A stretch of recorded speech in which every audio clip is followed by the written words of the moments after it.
ನಮಸ್ಕಾರ ವೀಕ್ಷಕರೇ, labours power Kannada ನ್ಯೂಸ್ಗೆ ಸ್ವಾಗತ. ನಾನು ವಿಜಯಲಕ್ಷ್ಮಿ. ಮತ್ತಷ್ಟು ಸುದ್ದಿಗಾಗಿ ನೋಡ್ತಾ ಇರಿ labours power Kannada news. Like ಮಾಡಿ, ಸಬ್ಸ್ಕ್ರೈಬ್ ಮಾಡಿ, ಶೇರ್ ಮಾಡುವುದು ಮರೆಯಬೇಡಿ.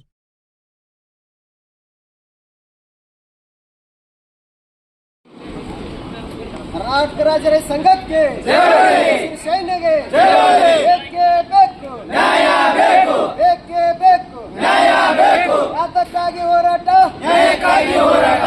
ಜೈ ಜವಾನ್, ಜೈ ಕಿಸಾನ್, ಜೈ ಜವಾನ್, ಜೈ ಕಿಸಾನ್. KRS ಪಕ್ಷಕ್ಕೆ, KRS ಪಕ್ಷಕ್ಕೆ, KRS ಪಕ್ಷಕ್ಕೆ. ಎಲ್ಲರಿಗೂ ನಮಸ್ಕಾರ. ಇವತ್ತು ವಿಜಯಪುರ ಜಿಲ್ಲೆಯ ಹಲವಾರು ಸಮಸ್ಯೆಗಳನ್ನು ಇಟ್ಕೊಂಡು ಮಾನ್ಯ ಜಿಲ್ಲಾಧಿಕಾರಿಗಳಿಗೆ ಕರ್ನಾಟಕ ರಾಜ್ಯ ರೈತ ಸಂಘ ಹಾಗೂ ಹಸಿರು ಸೇನೆ ವತಿಯಿಂದ, ಅದೇ ರೀತಿಯಾಗಿ ಮಿತ್ರ ಪಕ್ಷ KRS ಪಾರ್ಟಿ ವತಿಯಿಂದ ಕೂಡ ಇವತ್ತಿನ ಹಲವಾರು ಸೈನಿಕರು ಕೂಡ ಈ ಒಂದು ಬೆಂಬಲ ಕೊಡಕ್ಕೆ ಬಂದಿದ್ದಾರೆ. ಅವರೆಲ್ಲರಿಗೂ ಕೂಡ ಮೊದಲನೇದಾಗಿ ಸ್ವಾಗತವನ್ನು ಬಯಸ್ತಾ, ಇನ್ನು ಪ್ರಮುಖವಾಗಿ ಒಂದು 4-5 ವಿಷಯಗಳನ್ನು ಇಟ್ಕೊಂಡು ಮಾನ್ಯ ಜಿಲ್ಲಾಧಿಕಾರಿಗಳಿಗೆ ಮನವಿಯನ್ನು ಸಲ್ಲಿಸುವುದರ ಮೂಲಕ ನಾವು ಒಂದಿಷ್ಟು ಬೇಡಿಕೆಗಳನ್ನು ಈಡೇರಿಸಬೇಕಂತೇಳಿ ಮಾನ್ಯ ಜಿಲ್ಲಾಧಿಕಾರಿಗಳಲ್ಲಿ ಮನವಿಯನ್ನು ಮಾಡಿಕೊಂಡೆವು. ಅದರಲ್ಲಿ ಪ್ರಮುಖವಾಗಿ ಏನಪ್ಪ ಅಂತಂದರೆ NTPC ಕೂಡಿಗೆಯಲ್ಲಿರುವಂಥ NTPCಯಲ್ಲಿ ಹಾರು ಬೂದಿಯಿಂದಾಗಿ ಸುತ್ತಮುತ್ತಲಿನ ರೈತರಿಗೆ ಹಲವಾರು ಸಮಸ್ಯೆಗಳಾಗ್ತಾ ಇತ್ತು. ಆ ನಿಟ್ಟಿನಲ್ಲಿ ಕುಡಿಯುವ ನೀರಿನ ಸಮಸ್ಯೆ ಆಗುವುದು ಅಂದರೆ ಅದು ಹಾರುವ ಧೂಳಿನಿಂದಾಗಿ ಅಲ್ಲಿರುವಂಥ ರೈತರಿಗೆ ಕುಡಿಯಲಿಕ್ಕೆ ನೀರು ಸದ್ಯಕ್ಕೆ ಯೋಗ್ಯವಾದ ನೀರು ಸಿಗಲಾರ್ದು ಕೂಡ ಒಂದು ಪ್ರಮುಖ ಕಾರಣ ಆಗಿದೆ.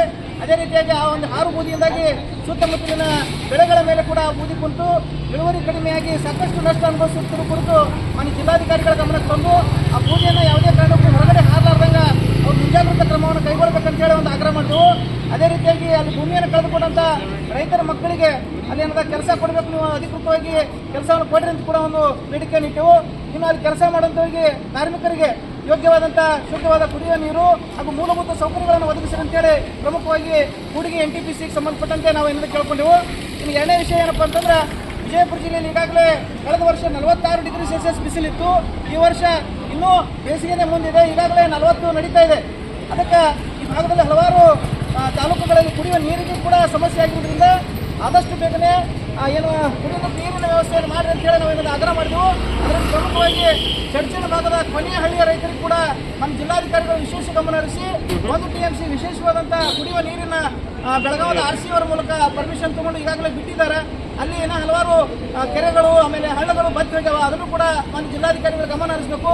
ಮತ್ತು 35-36 ಡಿಸ್ಟ್ರಿಬ್ಯೂಟರ್ಗೆ ನೀರನ್ನು ಹರಿಸಿ ಅಲ್ಲಿ ಕೂಡ ಕೊನೆಯ ಭಾಗದ ರೈತರಿಗೆ ಅನುಕೂಲ ಮಾಡಿಕೊಡ್ಬೇಕಂತೇಳಿ ಒಂದು ಪ್ರಮುಖ ಬೇಡಿಕೆ ಇತ್ತು. ಅದನ್ನು ಕೂಡ ಮಾನ್ಯ ಜಿಲ್ಲಾಧಿಕಾರಿಗಳು ನಾನು ಸಂಬಂಧಪಟ್ಟ ಅಧಿಕಾರಿ ಜೊತೆ ಮಾತಾಡ್ತೀನಿ ಅಂತ ಹೇಳಿದ್ದಾರೆ. ಇನ್ನು ಅದೇ ರೀತಿಯಾಗಿ ನಮ್ಮ ಸಮೀಪದ ಜಂಬಿಗೆ ಆಯಡಿ ಗ್ರಾಮದಲ್ಲಿ ಹಲವಾರು ಮೂಲಭೂತ ಸೌಕರ್ಯಗಳ ಕೊರತೆ ಇರಬಹುದು ಮತ್ತು ಕೆರೆ ನೀರು ಈಗಾಗಲೇ ಸಂಪೂರ್ಣ ಬತ್ತಿ ಹೋಗಿರೋದ್ರಿಂದ ಆ ಕೆರೆ ನೀರನ್ನು ಕೂಡ ತುಂಬ್ರಿ ಅಂತೇಳಿ ಕಳೆದ ವರ್ಷ ನಾವು 7-8 ದಿನ ಭಾಗದ ಎಲ್ಲ ರೈತ ಬಾಂಧವರು ಕುಡ್ಕೊಂಡು ಆ ಒಂದು ಕೆರೆಯಲ್ಲೇ ಕೂತು ಅಹೋರಾತ್ರಿ ಧರಣಿಯನ್ನು ಮಾಡಿದ್ದೆವು. ಆ ಸಂದರ್ಭದಲ್ಲಿ ಮಾನ್ಯ ಜಿಲ್ಲಾಧಿಕಾರಿಗಳಂತ ಟಿ ಭೂಪಾಲನ್ ಸರ್ ಅವರು ವಿಶೇಷ ಗಮನ ಹರಿಸಿ ಆ ಜಂಬಿಗೆ ಕೆರೆಗೆ ನೀರು ತುಂಬಲಾಕ ಅನುಕೂಲ ಮಾಡಿಕೊಟ್ಟಿದ್ರು. ಈ ವರ್ಷ ಕೂಡ ಇಲ್ಲಿರುವಂಥ ಜಿಲ್ಲಾಧಿಕಾರಿಗಳು ಅದನ್ನು ಮತ್ತೆ ಭರ್ತಿ ಮಾಡಿ ಆ ಭಾಗದಲ್ಲಿರುವಂಥ ಜಾನುವಾರು ಪಕ್ಷಿಗಳಿಗೆ ಕೂಡ ನೀರಿನ ವ್ಯವಸ್ಥೆ ಮಾಡ್ಬೇಕಂತೇಳಿ ಮನವಿಯನ್ನು ಮಾಡಿಕೊಂಡೆವು. ಅದನ್ನು ಕೂಡ ಮಾನ್ಯ ಜಿಲ್ಲಾಧಿಕಾರಿಗಳು ಈಗಾಗಲೇ ಅದರ ಸಂಬಂಧಪಟ್ಟ ಕೆಪಿಜನಲ್ ಆಫೀಸರ್ ಜೊತೆ ಮಾತಾಡಿ ಆ ಕೆರೆ ನೀರನ್ನು ಕೂಡ ತುಂಬಿಸ್ತೀವಿ ಅಂತ ಹೇಳಿದ್ರು. ಇನ್ನು ಜಂಬಿಗೆ ಗ್ರಾಮದಲ್ಲಿ ಮೂಲಭೂತ ಸೌಕರ್ಯಗಳು ಅಂದರೆ ಸ್ಟ್ರೀಟ್ ಲೈಟ್, ವಿದ್ಯುತ್ ಕಂಬಗಳಲ್ಲಿ ಬಲ್ಬ್ಗಳೇ ಇಲ್ಲ, ಅದೇ ರೀತಿಯಾಗಿ ಶೌಚಾಲಯಗಳಿಲ್ಲ, ಶುದ್ಧ ಕುಡಿಯುವ ನೀರಿನ RO ಪ್ಲಾಂಟ್ ಇದ್ರೂ ಕೂಡ ಅದು ಬಂದ್ ಬಿದ್ದದೆ. ಸಂಬಂಧಪಟ್ಟ ಚರಂಡಿ ಕೂಡ ಅತ್ಯಂತ ವ್ಯವಸ್ಥಿತವಾಗಿ ಇರಲಾರ್ದು ಕೂಡ ಆ ಜಂಬಿಗೆ ಗ್ರಾಮದಲ್ಲಿ ಸಮಸ್ಯೆ ಎದುರಿಸ್ತಾ ಇದ್ದಂಥ ನಮ್ಮ ರೈತ ಬಾಂಧವರ ಪರವಾಗಿ ಮಾನ್ಯ ಜಿಲ್ಲಾಧಿಕಾರಿಗಳ ಗಮನಕ್ಕೆ ತಂದಾಗ ಮಾನ್ಯ CO ಅವರಿಗೆ ಗಮನಕ್ಕೆ ತಗೊಂಡು ಅಲ್ಲಿ ಕೂಡ ಕೆಲಸ ಮಾಡಿಸ್ತೀವಿ ಅಂತೇಳಿ ಭರವಸೆ ನೀಡಿದ್ರು. ಇಷ್ಟು ಇವತ್ತಿನ ದಿನ ಪ್ರಮುಖವಾಗಿ ನಾವೇನಾದ್ರು ಮಾನ್ಯ ಜಿಲ್ಲಾಧಿಕಾರಿಗಳಿಗೆ ಹೇಳಿದೆವು. ಇನ್ನು ಅದೇ ರೀತಿಯಾಗಿ ಜಂಬಿಗೆಯಿಂದ ಆಯರಿಗೆ ಹೋಗುವಂಥ ಸುಮಾರು 4-5 ಕಿಲೋಮೀಟರ್ ರಸ್ತೆ ಏನದ, ಅದಕ್ಕೆ ಈಗಾಗಲೇ ಹಲವಾರು ಬಾರಿ ಹಣ ತೆಗೆದರು. ಅದೇ ರೀತಿಯಾಗಿ ಈಗೂ ಕೂಡ ಮೊನ್ನೆ ದಿನ 5 ಲಕ್ಷ ತೆಗೆದು ಅಂದರು, ಇವತ್ತಿನ ದಿನ 36 ಲಕ್ಷ ರೂಪಾಯಿ ವಿಶೇಷ ಅನುದಾನದಲ್ಲಿ ಏನಾದರೂ ರಸ್ತೆ ಮಾಡಬೇಕಿದ್ರು. ಆದರೆ ಅದು ಕಂಪ್ಲೀಟಾಗಿ ಮುಗಿಸ್ಲಿಕ್ಕಿದ್ದಾರಲ್ಲ, ಅಪೂರ್ಣ ಮಾಡಿ ಮತ್ತು ರಸ್ತೆಯನ್ನು ಅಗಲೀಕರಣ ಅಂದರೆ ಅಳತೆ ಮಾಡಲಾರ್ದೆ ಏನಾದರೂ ಸ್ವಲ್ಪ ಚಾರುಪೂರ್ಣ ಖರ್ಚು ಹಾಕಿ ಅವ್ರು ಜಿಲ್ಲೆ ಅಂತ ಒಂದು ಪ್ರಯತ್ನ ಮಾಡಿದರು. ಅದನ್ನು ಕೂಡ ನಮ್ಮ ಜಿಲ್ಲಾಧಿಕಾರಿಗಳ ಗಮನಕ್ಕೆ ತಂದು ಆದಷ್ಟು ಬೇಗನೆ ಆ ಒಂದು ಆಯರಿ ಟು ಜಂಬಿಗಿಂದ ಆಯರಿ ಹೋಗುವಂಥ ರಸ್ತೆಯನ್ನು ಸಂಪೂರ್ಣವಾಗಿ ಆ ರಸ್ತೆಯನ್ನು ಮಾಡಿದ್ರಪ್ಪ ಅಂತಂದ್ರೆ ಅಲ್ಲಿ ತೋಟದಲ್ಲಿ ವಾಸ ಮಾಡುವಂಥ ಎಲ್ಲ ರೈತ ಬಂದವರಿಗೆ ಅನುಕೂಲ ಆಗ್ತದೆ ಅಂತೇಳಿ ನಮ್ಮ ಜಿಲ್ಲಾಧಿಕಾರಿಗಳ ಗಮನಕ್ಕೆ ತಂದಿದ್ದೀವಿ. ಅದನ್ನು ಕೂಡ ಗಮನಿಸ್ತೀವಿ ಅಂತ ಹೇಳಿದ್ದಾರೆ. ಅವ್ರಿಗೆ ಮೊದಲದಾಗಿ ಧನ್ಯವಾದ ಹೇಳ್ತಾರೆ. ಈಗ ಕೂಡಿಗೆ NTPCಗೆ ಸಂಬಂಧಪಟ್ಟಂತೆ ನಮ್ಮ ಕೋಲಾರ ತಾಲೂಕು ಅಧ್ಯಕ್ಷರಂತ ಸೋಮುಗ್ರಾದವರು ಒಂದೆರಡು ಮಾತಾಡಬೇಕಾಗ್ತದೆ. ನಮಸ್ಕಾರ. ಇವತ್ತು ಜಿಲ್ಲಾಧಿಕಾರಿ ಅವರಿಗೆ ಅಲ್ಲಿ ಏನು ಸಂಬಂಧಪಟ್ಟ ದಾಖಲೆಗಳು ಇದರ ಬೂದಿ ಹಾರೋದ್ರಿಂದ ಮತ್ತು ಅಲ್ಲಿ ಸುತ್ತಮುತ್ತ ವಾಸವಾಗಿರುವಂಥ ರೈತರಿಗೆ ಜಾನುವಾರುಗಳಿಗೆ ಕುಡಿಯುವ ನೀರಿನ ವಿಷಯವಾಗಿ ಮತ್ತು ಏನು ಜಮೀನ ರಿಕವರಿ ಮಾಡ್ಕೊಂಡು ಉಳಿದಂಥ ಜಮೀನಿಗೆ ಕರೆಂಟ್ ಇಲ್ಲ, ವಿದ್ಯುತ್ತನ್ನು ಕಿತ್ಕೊಂಡು ಹೋಗ್ಯಾರ ಅವ್ರು. ಅವಾಗ ಅದನ್ನು ಸಹಿತ ಮಾಡಬೇಕು. ಮತ್ತು ರಸ್ತೆ ಇಲ್ಲ, ರಸ್ತೆ ಮಾಡಬೇಕು. ಅನೇಕ ಒಂದು 7-8 ಬೇಡಿಕೆಗಳಿದ್ದು ಅವನ್ನೆಲ್ಲ ಶೀಘ್ರದಲ್ಲೇ ಆ ರೈತರಿಗೆ ಒದಗಿಸಿಕೊಡ್ತಾನಂತ ಜಿಲ್ಲಾಧಿಕಾರಿ ಅವರು ನಮಗೆ ಭರವಸೆ ಕೊಟ್ಟಾರ. ಇನ್ನು ಮುಂದಿನ ತೀರ್ಮಾನದಾಗ ಇನ್ನು ಯಾರಿವರು ಪೊಲ್ಯೂಷನ್ ಡಿಪಾರ್ಟ್ಮೆಂಟ್ ಅವರು ಆ ಬೂದಿಯನ್ನು ನೀರನ್ನು ಚೆಕ್ ಮಾಡಿ ಏನು ರಿಪೋರ್ಟ್ ಬರ್ತೈತೆ ಅದನ್ನು ನೋಡಿ ಮುಂದಿನ ಕೈಗೊಳ್ಳೋಣ ಅಂತ ಹೇಳ್ಯಾರ.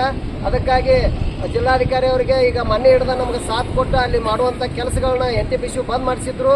ಅವರಿಗೆ ನಾವು ಕೂಡ ಧನ್ಯವಾದಗಳನ್ನ ಹೇಳ್ತೇವೆ. ನಮಸ್ಕಾರ. ಈಗ KRS ಪಕ್ಷದ ನಗರ ಘಟಕದ ಅಧ್ಯಕ್ಷರಾದಂಥ ಬರ್ರಿ ವಾಘ್ಮೋರೆ ಅವರು ಕೂಡ ಒಂದೆರಡು ಮಾತನ್ನ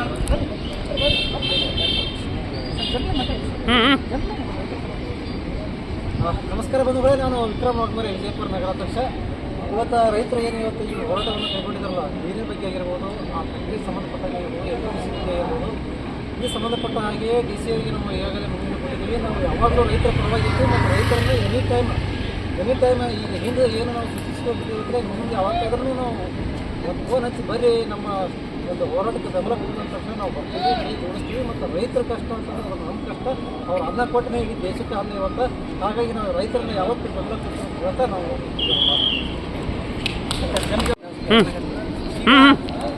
ವಿಜಯಪುರ ತಾಲೂಕಾ ಅಧ್ಯಕ್ಷರಾದಂಥ ಅನ್ಮೇಶ್ ಜಮಖಂಡಿ ಅವರು ಏನು ಜಂಬಿಗಿ ಗ್ರಾಮದ ಮೂಲಭೂತ ಸೌಕರ್ಯಗಳು, ಕುಡಿಯುವ ನೀರು ಹಾಗೂ ಕೆರೆ ಕುರಿತು ಮಾತಾಡಬೇಕು.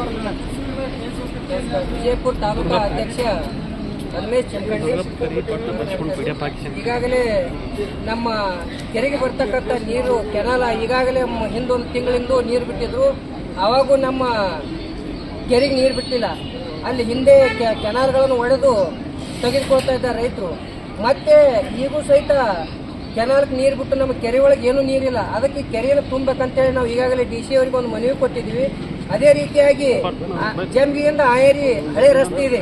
ಆ ರಸ್ತೆಯಲ್ಲಿ ಸಾಕಷ್ಟು ನೂರಾರು ಮಕ್ಕಳು ಶಾಲೆಗೆ ದಿನನಿತ್ಯ ಬರ್ತಕ್ಕಂಥ ಒಂದು ಸಮಸ್ಯೆ ಏನಾಗ್ಯದಪ್ಪ ಅಂದ್ರೆ ಅಲ್ಲಿ ದಾರಿ ಅಸ್ತವ್ಯಸ್ತ ಇರೋದ್ರಿಂದ, ನೀರು ಹರಿತಾ ಇರೋದ್ರಿಂದ 5 ಕಿಲೋಮೀಟರ್ ಮಕ್ಕಳ ಸುತ್ತಾಕಿ ಬರಬೇಕಾಗ್ಯದ.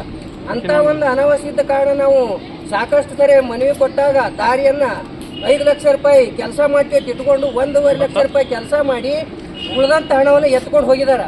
ಮತ್ತೆ ಈಗ ಏನ್ ಮಾಡಿದಾರೆ, ಒಂದು ಬ್ರಿಡ್ಜ್ ಕಮ್ ರೋಡ್ 2 ಕಿಲೋಮೀಟರ್ ಇಟ್ಕೊಂಡು ಅದನ್ನ ಒಂದು ಅತಿ ಕ್ಷೀಣವಾಗಿರ್ತಕ್ಕಂಥ ಒಂದು ಬ್ರಿಡ್ಜ್ ಮಾಡಿ ಇನ್ನೂ ರಸ್ತೆನೇ ಮಾಡ್ತಾ ಇಲ್ಲ. ಈ ಸಂಬಂಧಪಟ್ಟ ಇಂಜಿನಿಯರಿಂಗ್ ಫೋನ್ ಹಚ್ಚಿದ್ರೆ ಅವ್ರು ಫೋನ್ ಎತ್ತಾ ಇಲ್ಲ. ಅದು ಈಗಾಗಲೇ ಮತ್ತೆ ನಾವು ಈ ಕಾಂಟ್ಯಾಕ್ಟ್ ಹಿಡಿದವ್ರಿಗೆ ಫೋನ್ ಹಚ್ಚಿದ್ರೆ ಇಂದು ಬರ್ತೀವಿ, ನಾಳೆ ಬರ್ತೀವಿ, ಮಳೆಗಾಲೇ ಬರ್ತೀವಿ, 3-4 ತಿಂಗಳಾಯ್ತು ಟೆಂಡರ್ ಆಗಿ. ಅವ್ರು ಟೆಂಡರ್ ಹಿಡಿದವರು ಬರ್ತಾ ಇಲ್ಲ. ಅದೇ ರೀತಿಯಾಗಿ ಈ ಇಂಜಿನಿಯರ್ ಬರ್ತಾ ಇಲ್ಲ. ಅದಕ್ಕಾಗಿ ಇಂಥ ಊರೊಳಗೆ ಸಾಕಷ್ಟು ಸಮಸ್ಯೆಗಳು, ಎಲ್ಲಿ ಒಂದು ಸಿಡ್ ಲೈಟ್ಗಳಿಲ್ಲ ಮತ್ತು ನೀರಿಂದು RO ವಾಟರ್ ಇದೆ, ಅದನ್ನು ಕೂಡ ಅಲ್ಲಿ ಎಲ್ಲ ಒಡೆದು ನುಚ್ಚು ನೂರಾಗ್ಯದ, ಅದನ್ನು ಕೂಡ ವ್ಯವಸ್ಥೆ ಇಲ್ಲ. ಹೀಗಾಗಿ ರೈತರ ಗ್ರಾಮದೊಳಗೆ ಸಾಕಷ್ಟು ಸಮಸ್ಯೆಗಳದಾವ. ಅದಕ್ಕೆ ನಾವು ಈಗಾಗಲೇ DC ಅವರಿಗೆ ಮನವಿ ಸಲ್ಲಿಸ್ತಾ ಇದ್ದೀವಿ. ಅವರು ಸಾಹೇಬರು ನಮ್ಮ ಮನೆಗೆ ಸ್ಪಂದಿಸಿ ಇನ್ನು ಎಲ್ಲ ಕೆಲಸಗಳು ನಿಮ್ಮ ಊರಲ್ಲಿ ಇರ್ತಕ್ಕಂಥ ಕೆಲಸಗಳು ಮಾಡಿಕೊಡ್ತೀವಿ ಅಂತ ಹೇಳಿದ್ರೆ ಎಲ್ಲರಿಗೂ ಧನ್ಯವಾದಗಳು. ಏನು ಮೊನ್ನೆ ಚಡ್ಚಣ ತಾಲೂಕಿನ ಜಳಕಿ KBJNL ಕಚೇರಿ ಮುಂದೆ ಕರ್ನಾಟಕ ರಾಜ್ಯ ರೈತ ಸಂಘ ಹಾಗೂ ಶಿವಸೇನೆಯಿಂದ ಹೋರಾಟ ಮಾಡಿದ ಪ್ರತಿಫಲವಾಗಿ ಈಗಾಗಲೇ ಮಾನ್ಯ ಜಿಲ್ಲಾಧಿಕಾರಿಗಳು ವಿಶೇಷ ಗಮನ ಹರಿಸಿ 1 TMC ನೀರನ್ನು ಕುಡಿಲಾಕ ನೀರು ಬಿಟ್ಟಿದ್ರು. ಈ ಕುರಿತು ನಮ್ಮ ವಿಜಯಪುರ ಜಿಲ್ಲಾ ಪ್ರಧಾನ ಕಾರ್ಯದರ್ಶಿಗಳಾದಂಥ ದಯಾನಂದ ಕೋಳಿ ಅವರು ಕೂಡ ಒಂದೆರಡು ಮಾತಾಡಬೇಕಾದ್ರು. ನಮಸ್ಕಾರ ಎಲ್ಲ ನನ್ನ ರೈತ ಬಾಂಧವರಿಗೆ. ಏನಪ್ಪ ವಿಷಯ ಕೇಳಿದ್ರೆ 2023ನೇ ತಾರೀಕಿನಂದು ನಮ್ಮ ಜಿಲ್ಲಾಧ್ಯಕ್ಷರ ನೇತೃತ್ವದಲ್ಲಿ ನಾವು ಹೋರಾಟವನ್ನು ಹಮ್ಮಿಕೊಂಡಿದ್ದೆವು.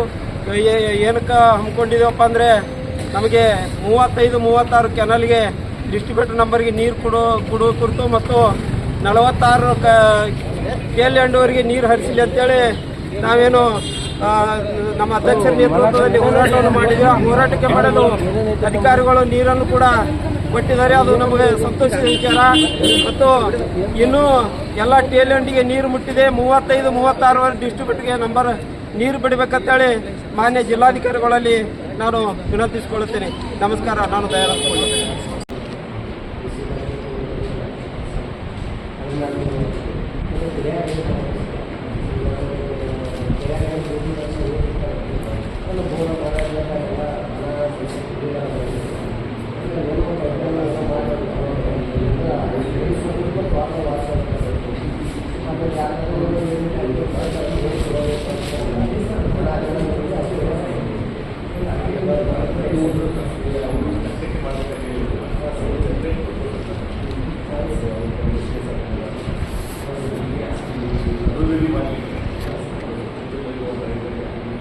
ಹಾಸ್ಪಿಟಲ್